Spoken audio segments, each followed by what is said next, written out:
दोस्तों आज के इस लेक्चर में हम लोग पढ़ेंगे फाइलम टीनोफोरा। इसमें हम लोग टीनोफोरा से संबंधित जितनी भी खास बातें हैं उनके बारे में विस्तार से पढ़ेंगे। तो वीडियो के लास्ट तक आप बने रहिए, बिल्कुल ही सारी चीजें आपको समझ में आ जाएंगी आसान तरीके से।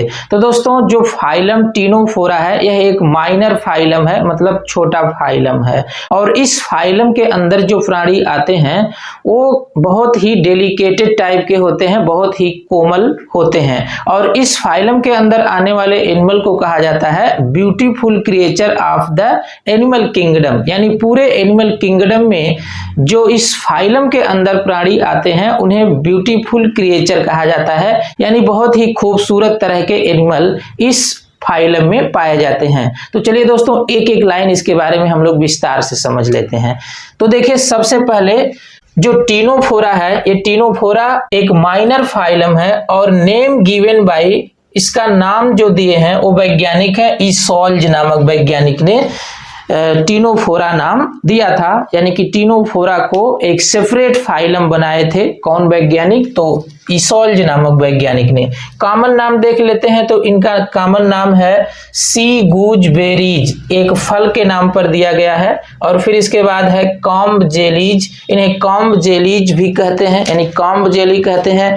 इनकी बॉडी के एक्सटर्नल सरफेस पर यानी कि बाहरी सतह पर कॉम्ब लाइक स्ट्रक्चर पाई जाती है, तो इसलिए इनको कॉम्ब जेली भी कहते हैं। सी वालनट, इनका तीसरा नाम सी वालनट भी है। सी वालनट का मतलब समुद्री अखरोट भी इन्हें कहते हैं। और फिर इसके बाद इसका जनरल कैरेक्टर देख लेते हैं। तो जनरल कैरेक्टर में देखिए जो पहला है one pair of tentacles present.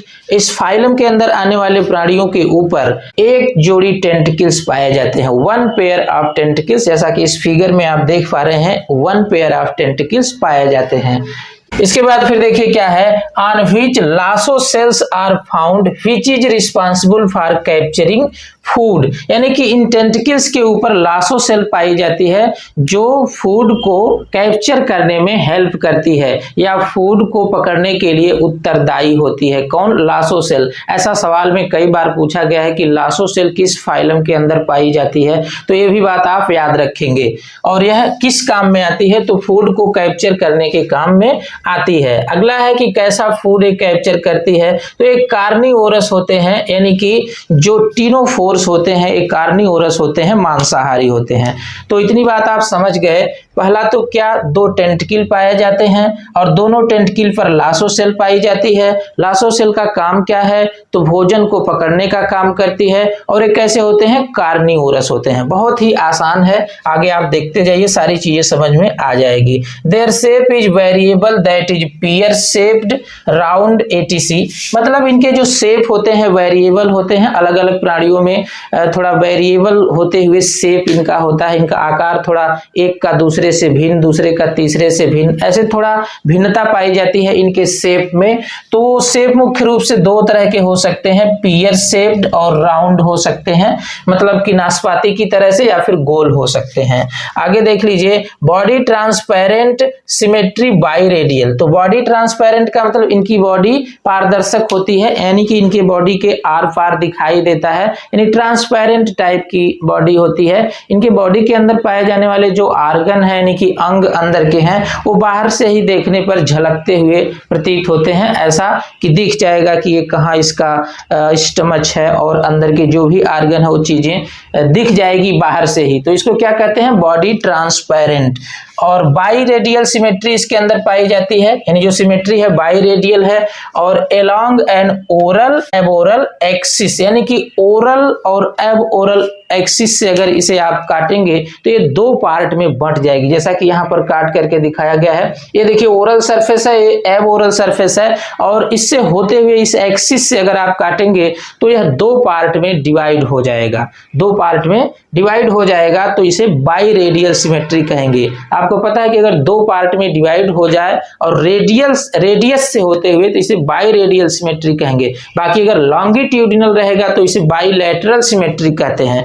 तो आप समझ गए। इसके बाद फिर क्या है, टिश्यू ग्रेड बॉडी ऑर्गेनाइजेशन, यानी कि इनके बॉडी का ऑर्गेनाइजेशन टिश्यू ग्रेड का होता है। इसके पहले वाले फाइलम सिलेंट्रेटा से ही टिश्यू ग्रेड बॉडी ऑर्गेनाइजेशन शुरू हो गया था। उसके पहले सेलुलर ग्रेड बॉडी ऑर्गेनाइजेशन था। अभी क्या चल रहा है?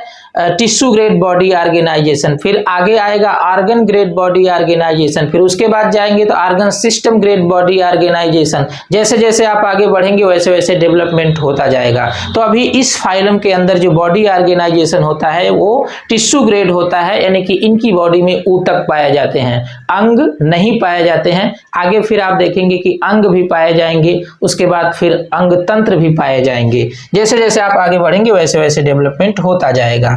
To germ layer that is diploblastic, यानी कि इस फाइलम के अंदर आने वाले जो प्राणी होते हैं उनके पास टू जर्म लेयर पाई जाती है, यानी दो जर्म लेयर पाई जाती है, बाहर की एक्टोडर्म और अंदर की एंडोडर्म। तो दो लेयर हो गई, तो इसलिए इनको क्या कहेंगे? डिप्लोब्लास्टिक। बाकी दोनों लेयर के बीच में जेली लाइक सब्सटेंस भी पाया जाता है जिसे मीजोग्लोइया कहते हैं।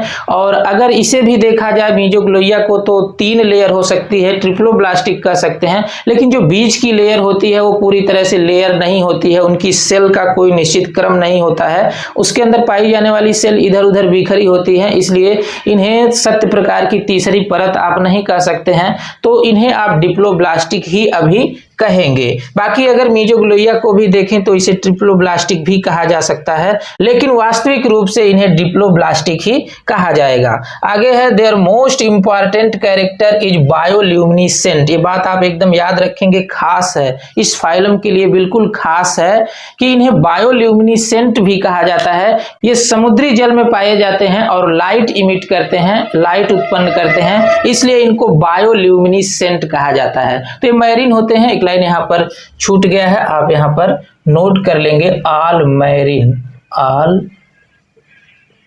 मैरीन, ऑल मैरीन, यानी कि सभी जो है समुद्री होते हैं और लाइट उत्पन्न करते हैं, इन्हें बायोल्यूमिनेसेंट कहा जाता है। देखिए नीचे लिखा गया दे इमिट्स लाइट, ये लाइट उत्पन्न करते हैं। आगे देख लीजिए क्या है, excretion and respiration bye general body surface. इनके अंदर जो एक्सक्रीशन होता है, रेस्पिरेशन होता है, इसके लिए कोई खास अंग नहीं पाए जाते हैं टीनोफोर्स के अंदर, यानी एक्सक्रीशन के लिए और रेस्पिरेशन के लिए कोई विशेष अंग नहीं बन पाया है, क्योंकि बहुत ही प्रिमिटिव तरह के प्राणी हैं। तो अब आप सोचेंगे कि आखिर इसमें एक्सक्रीशन और रेस्पिरेशन कैसे होगा? तो इनमें एक्सक्रीशन और रेस्पिरेशन ये जनरल बॉडी सरफेस, यानी कि जो सतह है, इनके बॉडी की जो सतह है, इसी से एक्सक्रीशन भी हो जाता है और रेस्पिरेशन भी हो जाता है। तो ये भी आप समझ गए। आगे है skeletal system and circulatory system absent. इनकी बॉडी के अंदर स्केलेटल सिस्टम यानी कि कंकाल तंत्र और सर्कुलेटरी सिस्टम यानी कि परिसंचरण तंत्र दोनों पूरी तरह से अब्सेंट होता है, यानी कि अनुपस्थित होता है। 8 external rose of comb plate found which help in locomotion. इनके बॉडी के ऊपर 8 यानी कि 8 external rose of comb, external rose of comb का मतलब बाहरी सतह पर कॉम्ब की एक रोज पाई जाती है, पंक्ति पाई जाती है। 8 इन पे कॉम्ब पाई जाती है, 4 इधर और 4 इधर, यानी कि 8 पाई जाएगी। देखिए पूरी बॉडी ऐसे हो तो ऐसे 1 2 3 4 5 6 7 8 करके जो 8 इस पे कॉम्ब पाई जाती है, कंघा की तरह से संरचना होती है कॉम्ब। इसी वजह से इन्हें कॉम्ब जेली भी कहते हैं। और उस कॉम्ब का काम क्या है? तो व्हिच हेल्प इन लोकोमोशन, उस कॉम्ब से ये लोकोमोशन करते हैं। तो आपको लगेगा कि आखिर फिगर के अंदर कॉम्ब क्यों नहीं दिखाया गया है? तो फिगर को देखिए काट कर दिखाया गया है और कॉम्ब इनके सतह पर पाए जाते हैं। तो आखिर कॉम्ब या तो ऊपर रहेंगे या तो पीछे, प्लेन के पीछे रहेंगे, तो किसी भी कीमत पे दिखाया नहीं जा सकता है। बाकी अगर जबरदस्ती दिखाना है तो अंदर दिखाया जा सकता है, लेकिन इनकी बॉडी के एक्सटर्नल सरफेस पर कॉम्ब पाए जाते हैं, जो कि अगर काट कर दिखाया गया फिगर है तो उसके अंदर नहीं दिख सकता है। तो आप जानते रहिए कि इनके बॉडी पर 8 यानी 8 एक्सटर्नल कॉम्ब पाए जाते हैं और उनका काम क्या होता है? तो इनको लोकोमोशन कराने में हेल्प करते हैं। इधर आप समझ गए। इसके बाद क्या है, These comb plates shows rainbow effect on presence of light, यानी जो ये कॉम्ब प्लेट होते हैं ये लाइट के प्रेजेंस में रेनबो इफेक्ट शो करते हैं, यानी कि अगर लाइट की उपस्थिति में इन प्राणियों को देखा जाए तो इंद्रधनुष की तरह से दिखेंगे। रेनबो इफेक्ट देते हैं कौन? एक कॉम्ब प्लेट। और कहाँ पाए जाते हैं? तो इनकी बॉडी के सतह पर पाए जाते हैं। संख्या कितनी होती है? तो 8 होती है, यानी संख्या में 8 होते हैं। इनका काम क्या होता है? तो लोकोमोशन। आगे है ctenophores are most delicated and beautiful creature of animal kingdom. यानी जो टीनोफोर्स होते हैं वो मोस्ट डेलिकेटेड, बहुत ही कोमल तरह के होते हैं, ऐसे आप टच करेंगे तो बहुत ही कोमल तरह के होते हैं, एंड ब्यूटीफुल और बहुत ही सुंदर creature of the animal kingdom, यानी एनिमल किंगडम के अंदर यह मोस्ट ब्यूटीफुल क्रिएचर है। और इसके बाद है रिप्रोडक्शन बाय सेक्सुअल मींस, इनके अंदर सेक्सुअल रिप्रोडक्शन पाया जाता है, यानी कि एसेक्सुअल रिप्रोडक्शन नहीं पाया जाता है। सेक्सेस आर नॉट सेपरेटेड, यानी कि इस फाइलम के अंदर जो प्राणी होते हैं उसमें सेक्सेस सेपरेटेड नहीं होते हैं, यानी कि मेल फीमेल अलग अलग नहीं होते हैं, मेल फीमेल एक ही में होते हैं, तो इसको कहते हैं sexes are not separated. Sexes are not separated मतलब ये क्या होते हैं, बाइसेक्सुअल होते हैं, बाइसेक्सुअल, ये बाइसेक्सुअल होते हैं, मतलब sexes are not separated, male female अलग अलग नहीं होते हैं। फर्टिलाइजेशन एक्सटर्नल, यानी फर्टिलाइजेशन बाहर होता है, जल में होता है। और इसके बाद फिर क्या है, डेवलपमेंट इनडायरेक्ट, यानी कि डेवलपमेंट डायरेक्ट नहीं होता है, इनडायरेक्ट होता है, लार्वल स्टेज पाई जाती है। तो लार्वल स्टेज आर फाउंड, यानी कि इसमें लार्वल स्टेज पाई जाती है।